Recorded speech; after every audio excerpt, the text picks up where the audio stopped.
Les anciens du village pensaient que l'histoire de Komi suffirait à avertir les générations futures.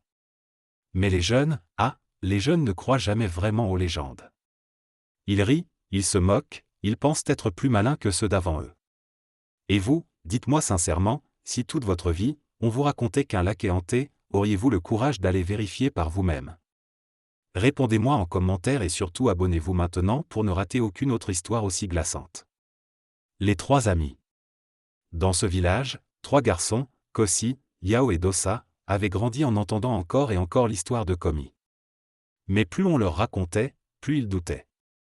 Arrêtez avec vos histoires de fantômes, riait Yao.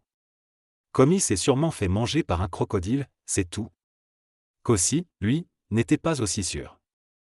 Il y avait quelque chose dans ce récit qui l'intriguait. Et si c'était vrai? Et si le lac cachait vraiment quelque chose? Et Dosa, le plus prudent des 3, secouait la tête. Moi, je dis qu'il vaut mieux ne pas chercher à savoir. Celui qui joue avec l'eau finit toujours par s'y noyer. Mais ce soir-là, au clair de lune, la curiosité prit le dessus. La traversée. Ils prirent une pirogue et glissèrent en silence sur l'eau. Au début, tout paraissait normal, jusqu'à ce que le silence s'installe. Pas une grenouille. Pas un insecte. Pas un souffle de vent. Attendez, chuchota Dosa. Vous entendez? Oui. Ils entendaient. Le même silence lourd, celui que Komi avait affronté autrefois. Et puis, comme un murmure porté par les vagues, une voix s'éleva. Un chant. Doux. Envoûtant.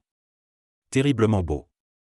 Et je vous pose la question, seriez-vous resté immobile, fasciné par ce chant, ou auriez-vous pris vos jambes à votre cou? Donnez-moi votre réponse en commentaire et si vous aimez cette histoire, abonnez-vous pour d'autres légendes qui glacent le sang. La rencontre. Au milieu du lac, une silhouette apparut. Une femme. Ou plutôt, quelque chose qui en avait l'apparence. Sa peau brillait sous la lune.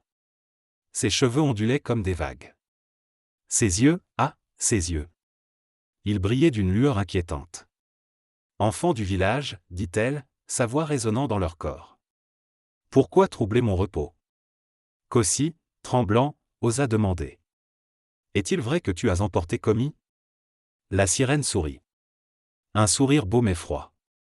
Komi a trahi sa promesse. L'eau ne pardonne pas la trahison. Mais vous êtes jeune, courageux.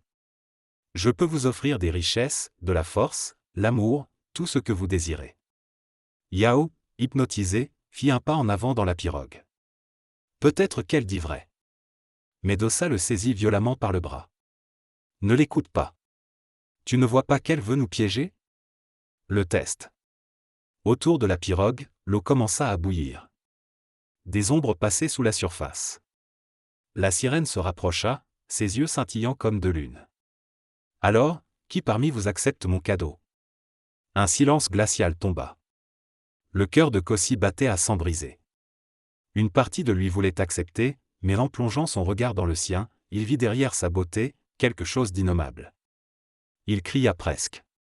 Nous ne voulons rien de toi. Le vrai visage. Alors, la créature montra sa vraie nature. Son visage se tordit. Ses yeux devinrent blancs. Sa bouche s'ouvrit en grand, dévoilant des dents fines comme des lames. Ses cheveux se transformèrent en serpents ondulants.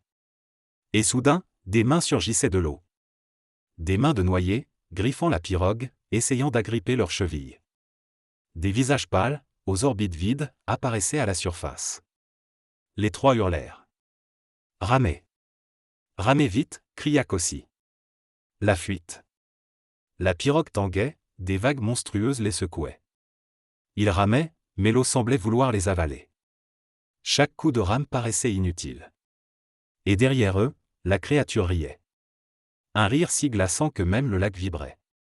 Ils atteignirent enfin la berge, le souffle court, le cœur affolé.